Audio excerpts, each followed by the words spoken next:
गाथा किताब में उठाए सवाल।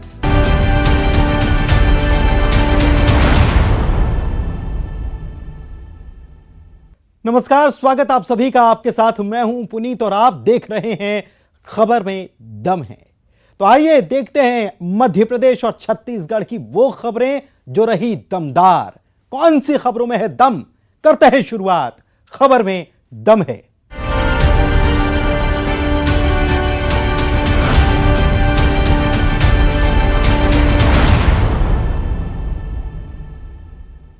देश का दिल कहे जाने वाले एमपी में इसी साल नवंबर दिसंबर में चुनाव है।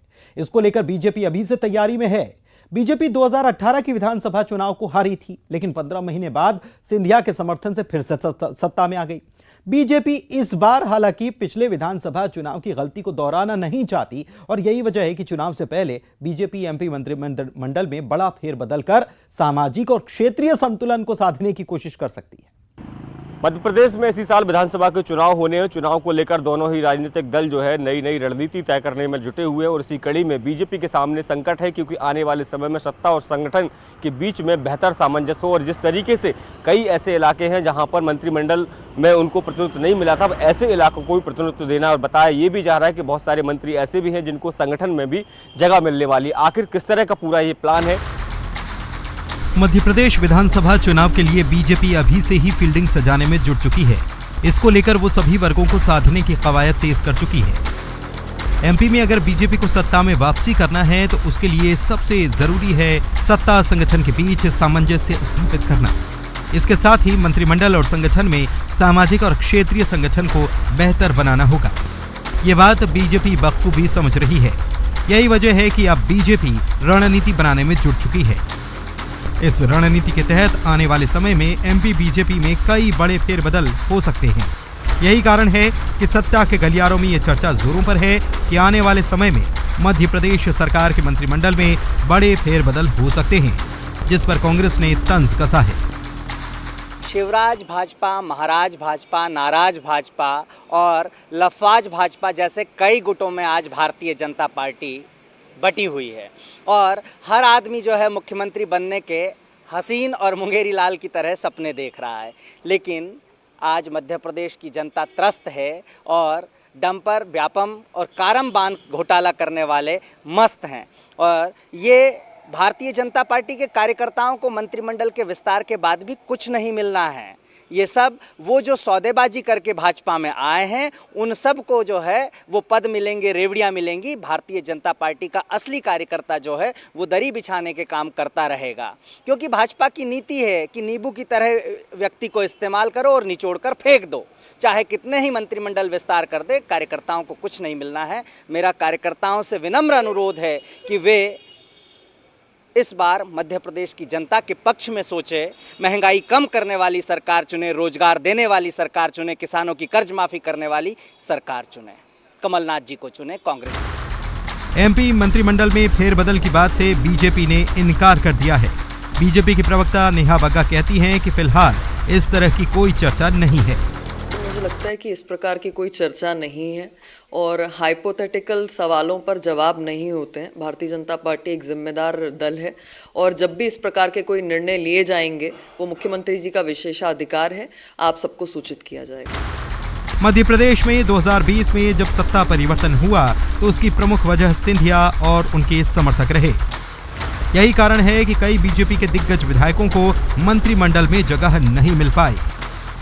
वहीं दूसरी तरफ जब संगठन का विस्तार हुआ तब भी देखने को मिला कि सिंधिया समर्थकों का ही दबदबा दिखाई दिया, जिससे बीजेपी नेताओं और कार्यकर्ताओं में भारी नाराजगी है। ऐसे में बीजेपी के लिए चुनावी साल में बीजेपी के नेताओं और कार्यकर्ताओं की नाराजगी को दूर करना एक बड़ी चुनौती है। शैलेंद्र भदौरिया, न्यूज़ 18 भोपाल। एमपी में विधानसभा चुनाव को लेकर अभी से ही टिकट लेने की दौड़ तेज है। बीजेपी के कई सीनियर नेताओं के बेटे फहरिस्त में शामिल हैं। इसको लेकर वो लाखों रुपए बैनर पोस्टर पर खर्चा कर रहे हैं। उनके पिता प्रत्यक्ष या अप्रत्यक्ष रूप से उनकी दावेदारी की वकालत भी कर रहे हैं। लेकिन दूसरी ओर पार्टी अघोषित गाइडलाइन पर काम कर रही है, जो एक ही परिवार के 2 सदस्यों को चुनाव लड़ने से रोक रही है। ग्वालियर चंबल अंचल में बीजेपी के बड़े नेताओं के ढलती उम्र के बेटे सियासत में आने को बेकरार है, लेकिन पीएम मोदी के एक परिवार एक टिकट के फार्मूले के ऐलान के बाद इनके सियासत में एंट्री पर संकट खड़ा हो गया है। हालांकि बीजेपी के नेता दबी जुबान में ये बात कहते हैं कि अच्छा काम करने वाले नेता पुत्रों को चुनाव में मौका मिलना चाहिए, तो उधर कांग्रेस का दावा है कि बीजेपी के नेताओं में अपने बेटों को स्थापित करने के लिए होड़ मची है, तो वहीं बीजेपी के नेता पुत्रों के बीच पोस्टर वार भी छिड़ी है। सवाल यही उठता है कि क्या 2023 में नेता पुत्रों को चुनाव में एंट्री मिलेगी या फिर आलाकमान के फैसले के तहत नेताओं को अपनी सीट छोड़ने के बाद ही बेटों को टिकट मिल पाएगा। देश की सियासत में वंशवाद पर अक्सर बहस होती है, क्योंकि ये मुद्दा चुनाव दर चुनाव बढ़ता ही जा रहा है। देश की राजनीति में ऐसे कई उदाहरण हैं, जहां एक ही परिवार की कई पीढ़ियां सियासत में एक्टिव हैं। एमपी में भी 2023 में विधानसभा चुनाव होने हैं और ऐसे में कई नेताओं के पुत्र भी इस चुनाव में टिकट के दावेदार नजर आ रहे हैं। हालांकि अब तक नेता पुत्रों ने खुलकर टिकट की दावेदारी नहीं की है, लेकिन वो जिस तरह से राजनीतिक दलों में एक्टिव हैं और जगह जगह जिस तरह से उनके बैनर पोस्टर लगे हैं, उसे उनकी दावेदारी से जोड़कर ही देखा जा रहा है। लेकिन बीजेपी नेता ओपीएस भदौरिया का कहना है कि निश्चित रूप से जो लोग समाज सेवा करते हैं उनका अधिकार बनता है, उनको राजनीतिक मान्यता मिलनी चाहिए। लेकिन पार्टी की परंपरा है कि एक समय में एक व्यक्ति राजनीति में रहे जिसे विपक्ष को आलोचना करने का मौका नहीं मिलेगा। निश्चित रूप से जो लोग समाज की सेवा करते हैं, पार्टी को समय देते हैं, उनका अधिकार बनता है और उनको राजनीतिक मान्यता मिलना चाहिए। मैं इस बात से सहमत हूँ, लेकिन पार्टी की अपनी जो परंपरा है कि परिवार का एक सदस्य, खास तौर से इस परंपरा को सिंधिया परिवार ने बहुत आगे बढ़ाया, तो बेहतर होगा कि परिवार का एक सदस्य एक बार में राजनीति में रहे तो लोगों को आलोचना करने का अवसर नहीं मिलता है। वहीं ग्वालियर चंबल में बड़े नेताओं की ढलती उम्र के बेटे भी सियासत में आने के लिए तैयार हैं। ज्योतिरादित्य सिंधिया के बेटे महारेमन सिंधिया, नरेंद्र सिंह तोमर के बेटे देवेंद्र प्रताप सिंह तोमर सहित कई वरिष्ठ नेताओं के बेटे राजनीति में आने को तैयार बैठे हैं, लेकिन चुनावी सियासत में उनकी एंट्री मुश्किल हो रही है, जिस पर कांग्रेस ने तंज कसा है। भारतीय जनता पार्टी जो हमेशा से परिवारवाद की दुहाई देती थी, बल्कि आरोप लगाती थी विशेषकर कांग्रेस या अन्य पार्टियों पर, वहाँ भी कमोबेश स्थिति किस प्रकार की निर्मित हो रही है कि आज हर नेता पुत्र मोह में अपने बेटे को प्रमोट करने में लगा हुआ है। साथ ही साथ उनको एक असुरक्षा भी है उनके कैरियर को लेके कि हर नेता का पुत्र, भले ही वो तोमर साहब के पुत्र हों, झा साहब के पुत्र हों या अन्य नेताओं के, जिस प्रकार नरोत्तम जी, सबके जो पुत्र हैं वो उम्र दराज भी होते जा रहे हैं, अवसर मिल नहीं रहा है। ऊपर से मोदी जी का सीधा इंस्ट्रक्शन है कि किसी के भी पुत्र को टिकट नहीं दिया जाएगा, या तो पिता त्याग करें तब दिया जाएगा। तो पिता त्याग करने को तैयार नहीं, क्योंकि राजनीति है। उसके साथ साथ एक और बात है कि प्रतिद्वंद्विता देखिए आप, पोस्टर बैनर में लाखों करोड़ रुपए खर्च कर रहे हैं अपने जन्मदिन पर। इस प्रकार से स्थापित होने का आर्टिफिशियल कृत्रिम तरीका अपना रहे हैं, और उसमें भी प्रतिद्वंद्विता इतनी है कि बिल्कुल स्पष्ट उभर के आ रहा है ये भारतीय जनता पार्टी में कि आज भारतीय जनता पार्टी में उनके आपसी नेताओं में भी किस प्रकार की गुटबाजी वहाँ पर भारी हो गई है। नेता पुत्रों के सियासत में एंट्री की राह इसलिए आसान नहीं है क्योंकि पीएम मोदी साफ कर चुके हैं कि नेता पुत्र को राजनीति में टिकट नहीं दिया जाएगा। अगर नेता अपने पुत्र को राजनीति में लाना चाहते हैं तो खुद को चुनावी मैदान छोड़ना होगा, जो इन नेताओं के लिए अभी आसान नहीं है। न्यूज़ 18 के लिए ग्वालियर से सुशील कौशिक की रिपोर्ट। छत्तीसगढ़ में ईडी की रेड के बाद सियासत तेज है। कांग्रेस इसे केंद्रीय एजेंसियों का दुरुपयोग करने का आरोप लगा रही है, तो बीजेपी कह रही है भ्रष्टाचारियों के खिलाफ ईडी की कार्रवाई पर कांग्रेस को दर्द क्यों होने लगा भाई। छत्तीसगढ़ में ईडी के छापे बदस्तूर जारी हैं और एक के बाद आईएएस अफसरों के साथ ही कई जो कारोबारी हैं उनके यहाँ ईडी के छापे पड़ रहे हैं, और ईडी के छापों के साथ ही लगातार सियासत जारी है। मुख्यमंत्री भूपेश बघेल का ये कहना है कि ये जो ईडी के छापे हैं ये विधानसभा चुनाव तक रहेंगे, क्योंकि और जो राज्य हैं वो इसकी नज़ीर है। छत्तीसगढ़ विधानसभा चुनाव से पहले ईडी की छापेमारी जारी है। ये छापेमारी आईएएस अधिकारियों, कारोबारियों और कांग्रेस नेताओं के यहाँ पड़ रही है, जिस पर सियासत तेज हो गई है। कांग्रेस ने इस पर सवाल उठाए हैं। सीएम भूपेश बघेल ने कहा कि बीजेपी यहाँ लड़ नहीं पा रही है, उनके पास ईडी ही हथियार है। इससे होना जाना कुछ नहीं है, केवल परेशान करना इनका मकसद है। विधानसभा चुनाव तक लगातार ये छापे पड़ेंगे। जैसे ही चुनाव खत्म होंगे छापे बंद हो जाएंगे। देखिए, सीधी बात है, मैं शुरू से कह रहा हूँ कि भारतीय जनता पार्टी यहाँ लड़ नहीं पा रही है। लगातार बैठ के कर रहे हैं, लगातार प्रभारी बदल रहे हैं, प्रदेशाध्यक्ष बदल रहे हैं, CLP लीडर बदल रहे हैं, अब नेता प्रतिपक्ष बदल रहे हैं। वो सब बदल के देख लिए तो यही हथियार है जिसके माध्यम से Bharatiya Janata party ED IT के माध्यम से लोगों के बीच में प्रचार प्रसार करना और बदनाम करना, परेशान करना, ये इनका मोटो है। और होना जाना तो कुछ नहीं है, केवल परेशान करना है। वहीं बीजेपी ने कांग्रेस पर पलटवार किया है। बीजेपी का कहना है कि प्रदेश सरकार भ्रष्टाचारियों को संरक्षण देना बंद करे। प्रदेश की गाड़ी कमाई लूटने नहीं दिया जाएगा।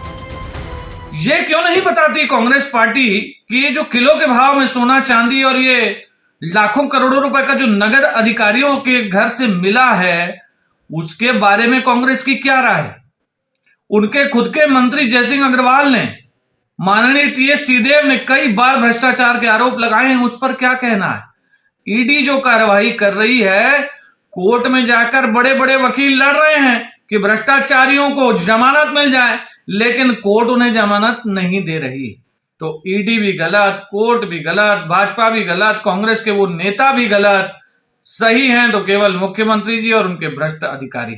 जनता सब जानती है, भ्रष्टाचारियों का संरक्षण बंद करना होगा।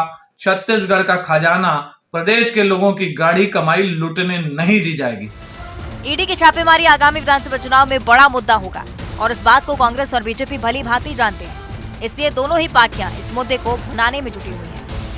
जाहिर तौर पर लंबे समय से छत्तीसगढ़ में ED के नाम पर सियासत जारी है और जैसे जैसे चुनाव का समय आएगा ये सियासत और बढ़ेगी। देखना यह है कि आने वाले चुनाव में इस सियासत का बीजेपी को फायदा होता है, ये कांग्रेस को, लेकिन ये जरूर है कि आम लोगों की भी दिलचस्पी अब ED के छापों में दिखने लगी है। कैमरा पर्सन इमरान के साथ ममता लांजेवार, न्यूज़ 18 छत्तीसगढ़, रायपुर।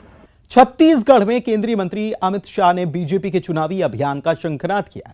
इसके बाद प्रदेश प्रभारी ओम माथुर ने ताबड़तोड़ बैठकें की। इतना ही नहीं, प्रदेश के बीजेपी नेताओं और सांसदों को दिल्ली से आगामी रणनीति के लिए बुलावा तक आ गया। इससे यह साफ है कि अब चुनावी बिसात बिछ चुकी है। बीजेपी के चाणक्य कहे जाने वाले अमित शाह के छत्तीसगढ़ दौरे के बाद बीजेपी हाइपर एक्टिव हो गई है। पहले कोरबा में सभा, उसके बाद नेताओं का दिल्ली दौरा, फिर ठीक राजनांदगांव में बैठक। ये बताती है कि बीजेपी इस वक्त पूरी तरह से चुनावी मोड में आ गई है। सरकार के खिलाफ कई सारे मुद्दे निकाले जा रहे हैं और उन मुद्दों को जमीनी स्तर पर कैसे लाया जाए, इसकी पूरी रणनीति तैयार की जा रही है। पूरे छत्तीसगढ़ में इस वक्त बीजेपी एक्टिव मोड में चल रही है। केंद्रीय गृह मंत्री अमित शाह ने छत्तीसगढ़ के कोरबा जिले से चुनावी शंखनाद कर दिया है। इसके साथ ही उन्होंने चुनावी एजेंडे का भी संकेत दे दिया।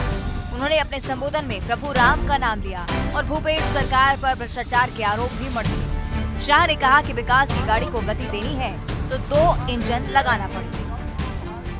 विकास की गाड़ी को अकेली केंद्र सरकार नहीं चला सकती। विकास की गाड़ी को गति देनी है तो 2 इंजन लगाने पड़ेंगे। एक इंजन आपने बना दिया है नरेंद्र मोदी का, दूसरा इंजन छत्तीसगढ़ सरकार का लगा दीजिए। छत्तीसगढ़ में जो कुछ कमी रह गई है उसको हम 5 साल के अंदर पूरा कर देंगे मित्रों, 5 साल। शाह के इस दौरे के बाद बीजेपी के प्रदेश पदाधिकारियों की बैठक राजनांदगांव जिले में रखी गई और उसकी रिपोर्ट सीधे पार्टी के आला नेताओं को भेजी गई। इतना ही नहीं, इसके बाद पार्टी की आगामी रणनीति के लिए बीजेपी के तमाम दिग्गज नेताओं को दिल्ली बुलाया गया और यहाँ फिर एक बार बीजेपी के रणनीतिकार और राजनीतिक चाणक्य अमित शाह से पार्टी के नेताओं की चर्चा, जिसमें प्रदेश प्रभारी से लेकर पार्टी अध्यक्ष और तमाम दिग्गज नेताओं को ये बताया गया कि चुनावी एजेंडा क्या होगा और बूथ से लेकर प्रदेश स्तर पर काम करना शुरू कर देना है।